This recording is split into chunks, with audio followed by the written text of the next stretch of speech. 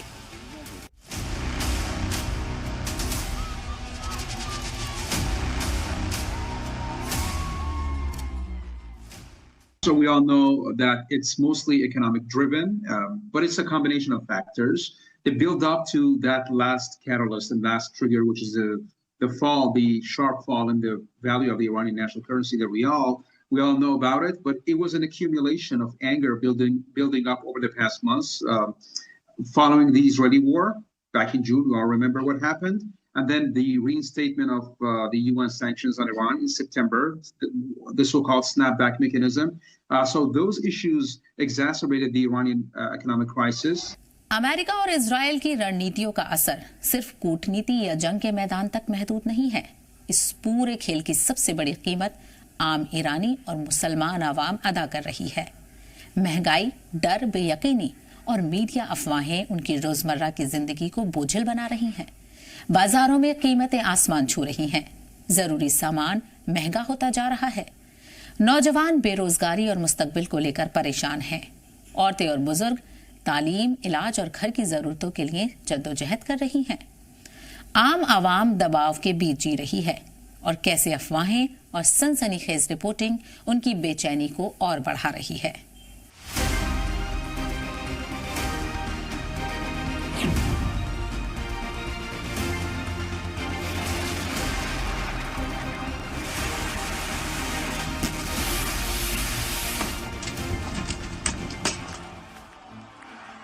Iran के मुख्तलिफ शहरों में आम आवाम ने माशी, सियासी और समाजी हालात के खिलाफ बड़े पैमाने पर विरोध दर्ज कराया है।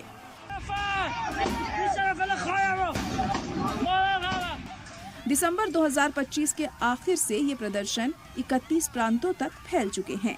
इन प्रदर्शनों में तलबा, व्यापारी, औरतें, उस्ताद, मजदूर और आम लोग शामिल हैं। लोग सड़कों पर निकलकर अपने हक, अपनी जरूरतों और मुल्क की स्थिरता के लिए आवाज बुलंद कर रहे हैं। हालांकि कई प्रदर्शन शांतिपूर्ण हैं, लेकिन सुरक्षा एजेंसियों की सख्ती और निगरानी के चलते कई जगहों पर झड़पें भी हुई हैं। रिपोर्टों के मुताबिक कुछ नागरिकों के हताहत होने की खबरें भी सामने आई हैं। इंटरनेट बंदिशों और सोशल मीडिया ब्लैकआउट के बावजूद लोग अपने संघर्ष की आवाज दुनिया तक पहुंचाने की कोशिश कर रहे हैं। What's been really painful these past few years is that it felt like we were shouting into the void and no one was hearing us. And that has to stop. Maybe we need to shout louder, we need to shout better in the right places. In any case, that's the message we need to get across. Come help us, because if you help us, you're actually helping yourselves. It is really important that we show our solidarity with the people of Iran, because in Iran regimes try to say, because of the censorship and so on, they try to say that you are alone, you have got no hope. But we are trying to say that no, we are here, we are your voice. And in fact, we are trying to make a bridge between the people inside Iran and outside of Iran. So people like myself, we get the courage from the people of Iran's resistance, and of course they get courage from seeing that their voice been heard outside. Video, tweet और संदेश तेजी से viral हो रहे हैं, जिससे डर और बेयकीनी का माहौल और गहरा हो गया है। माहिरीन कहते हैं कि यह विरोध सिर्फ ईरान का मसला नहीं है, बल्कि पूरी मुस्लिम दुनिया के लिए एक इशारा है कि बाहरी दबाव, माशी बदहाली और मीडिया अफवाहें किसी भी मुल्क की स्थिरता को हिला सकती हैं।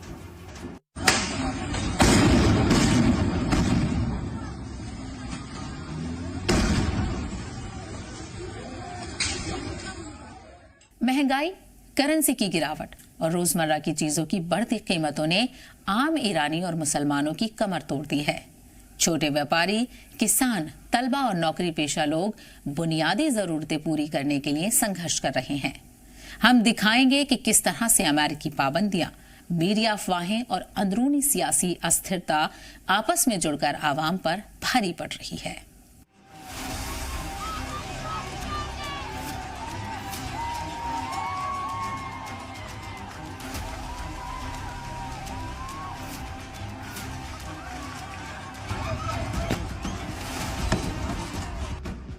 ईरान का दावा है कि उसने अपने नाभिकीय कार्यक्रम को लेकर अंतर्राष्ट्रीय समझौतों के तहत हमेशा जिम्मेदारी दिखाई है।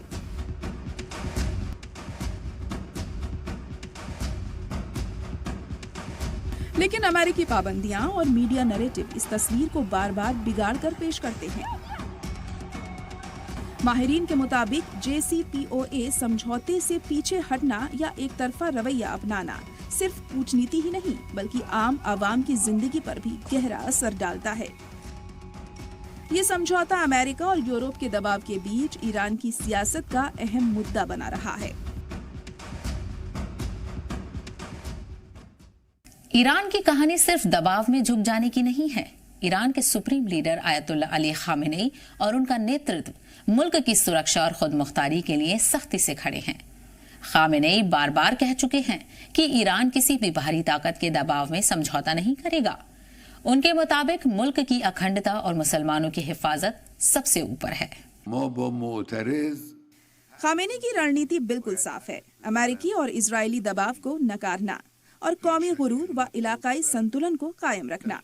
उनके बयान, हम कभी नहीं झुकेंगे और ईरान किसी भी खतरे के सामने डगमगाएगा नहीं, आम आवाम में हौसला और आत्मविश्वास भरते हैं।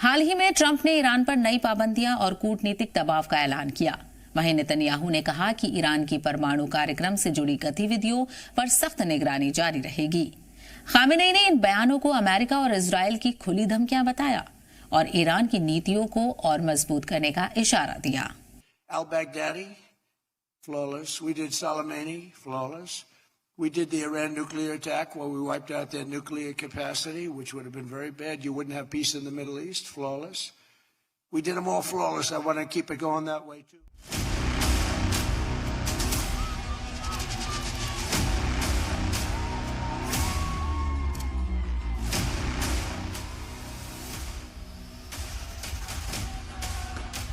माहिरीन का कहना है कि ये बयान महज सियासी ज़बान नहीं है, बल्कि साफ रणनीतिक संकेत है। ट्रंप और नेतन्याहू की बयानबाजी ईरान के अंदर और मुस्लिम दुनिया की प्रतिक्रियाएं पैदा कर रही हैं।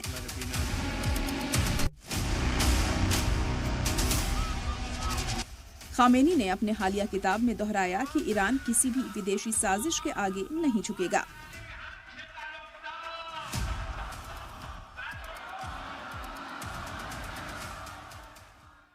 मुस्लिम दुनिया में खामेनी का ये रुख एक मजबूत मिसाल बन चुका है। पाकिस्तान, तुर्की और दूसरे मुस्लिम मुल्कों की आवाम इसे हिम्मत और खुददारी की मिसाल मान रही है।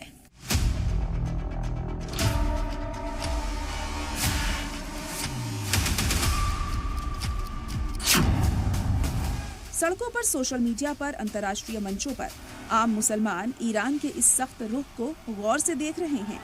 माहिरीन कहते हैं कि ये सूरत हाल अमेरिका और इजराइल के लिए चुनौती बन रही है और ईरान मुस्लिम दुनिया में एक मजबूत सियासी प्रतीक के तौर पर उभर रहा है।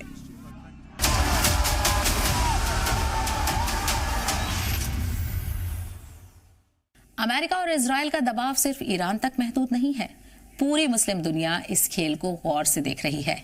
पाकिस्तान, तुर्की और सऊदी अरब इस तनावपूर्ण हालात पर करीबी से नजर बनाए हुए है। हर मुल्क अपने हितों के मुताबिक ईरान की स्थिति का जायजा ले रहा है। कहीं समर्थन है, कहीं सतर्कता और डर। ये अब सिर्फ सियासत नहीं रही, बल्कि आम आवाम की जिंदगी और भरोसे का सवाल बन चुकी है।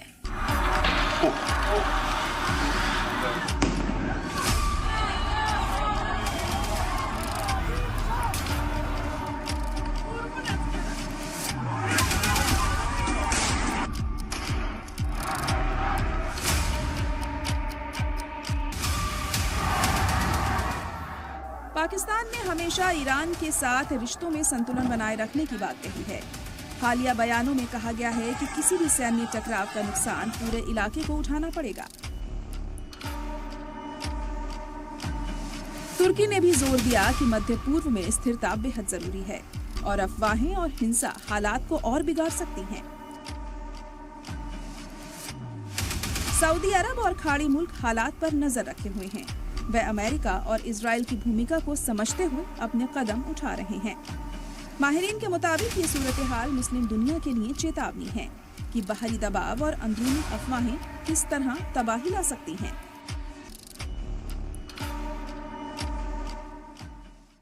इस पूरी सूरत हाल से 3 अहम सबक सामने आते हैं। पहला, बाहरी दबाव और अफवाहों का सबसे बड़ा नुकसान आम आवाम को होता है। दूसरा, इलाकाई ताकतों के मुख्तलिफ हितों को समझना बेहद जरूरी है।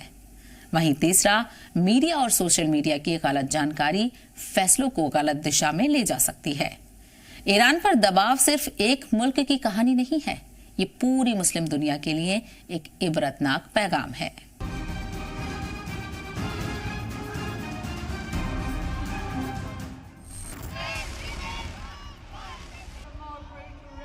ईरान पर अमेरिकी दबाव और पाबंदियां सियासत के साथ साथ माशी मोर्चे पर भी भारी पड़ रही हैं। मुद्रा गिर रही है, तिजारत प्रभावित हो रही है और रोजमर्रा की चीजें महंगी होती जा रही हैं। खाड़ी मुल्कों में भी इसका असर पड़ सकता है। तेल और गैस की कीमतों में उतार चढ़ाव पूरी अर्थव्यवस्था को हिला सकता है।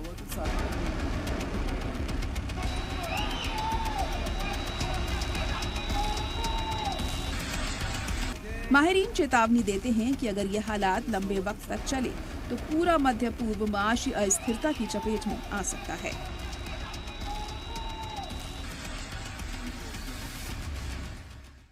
सोशल मीडिया पर फैलती अफवाहें अब सिर्फ ईरान तक महदूद नहीं रही, ये ग्लोबल सूचना युद्ध की शक्ल इख्तियार कर चुकी हैं। Video clips, tweet, Telegram post और फॉरवर्ड्स किए गए संदेश हकीकत से कहीं ज्यादा तेजी से सरहदों को पार कर रहे हैं और दुनिया के मुख्तलिफ मुल्कों में प्रतिक्रियाओं को जन्म दे रहे हैं। जर्मनी, तुर्की और यूरोप के दूसरे हिस्सों में ईरान के हालात को लेकर सड़क पर उतरते लोग यही सवाल उठा रहे हैं, कहीं ये सब सच्चाई है या फिर मीडिया और सोशल मीडिया के जरिए से पेश की जा रही एक तयशुदा कहानी है। आम ईरानी और मुसलमान आवाम ही नहीं बल्कि प्रवासी मुस्लिम समुदाय भी इस सूचना युद्ध के बीच उलझा हुआ है। किस पर यकीन किया जाए और किसे अफवाह समझा जाए, ये फैसला हर गुजरते दिन के साथ और मुश्किल होता जा रहा है। नतीजन डर, बेचैनी और बेएतमादी का दायरा सिर्फ ईरान तक सीमित नहीं रहा, बल्कि ये पूरी दुनिया में फैलता हुआ दिखाई दे रहा है।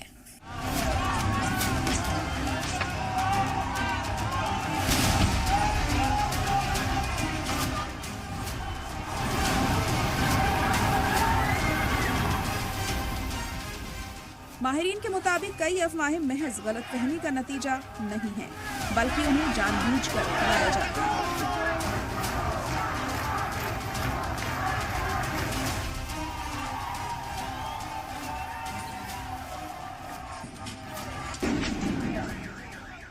कभी पुराने वीडियोस को मौजूदा हालात से जोड़ दिया जाता है, तो कभी AI से तैयार किए गए क्लिप्स को ज़मीनी सच्चाई बताकर वायरल किया जाता है। इन्हीं अफवाहों और अधूरी जानकारियों का असर ईरान से बाहर भी साफ तौर पर देखा जा सकता है।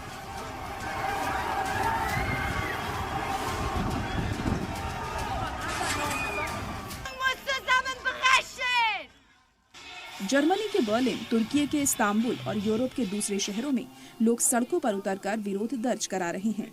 कहीं ये प्रदर्शन ईरान के समर्थन में है, तो कहीं अमेरिकी दबाव और इजराइल की भूमिका के खिलाफ, और कहीं महज सोशल मीडिया पर फैली खबरों के असर में पैदा हुई नाराजगी का इजहार। माहिरीन कहते हैं कि जब अफवाहें सरहदों को पार कर जाती हैं, तो उनका असर सिर्फ आवाम तक सीमित नहीं रहता। ये मेजबान मुल्कों की सियासत, उनकी घरेलू सुरक्षा और अंतर्राष्ट्रीय रिश्तों को भी प्रभावित करने लगता है। इस तरह मिस इन्फॉर्मेशन अब सिर्फ एक डिजिटल समस्या नहीं रही, बल्कि एक ग्लोबल सियासी हथियार बन चुकी है, जो बिना किसी जंग के दुनिया के मुख्तलिफ हिस्सों में बेचैनी और अस्थिरता पैदा कर रही है।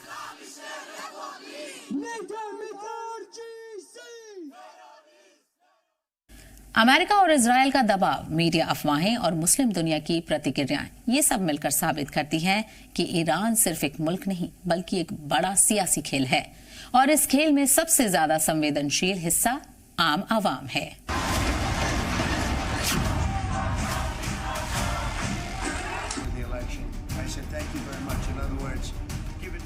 ईरान पर अमेरिकी दबाव महज सियासी या सैन्य कहानी नहीं है, ये आवाम, मीडिया और पूरी मुस्लिम दुनिया की स्थिरता से जुड़ा मसला है।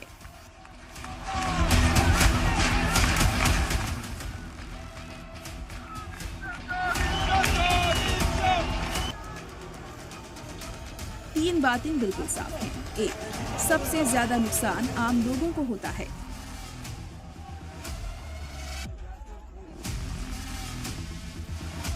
2. बिना साझा नीति के इलाकाई अमन मुमकिन नहीं।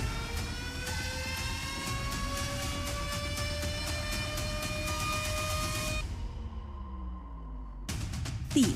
सही जानकारी सबसे बड़ा हथियार है।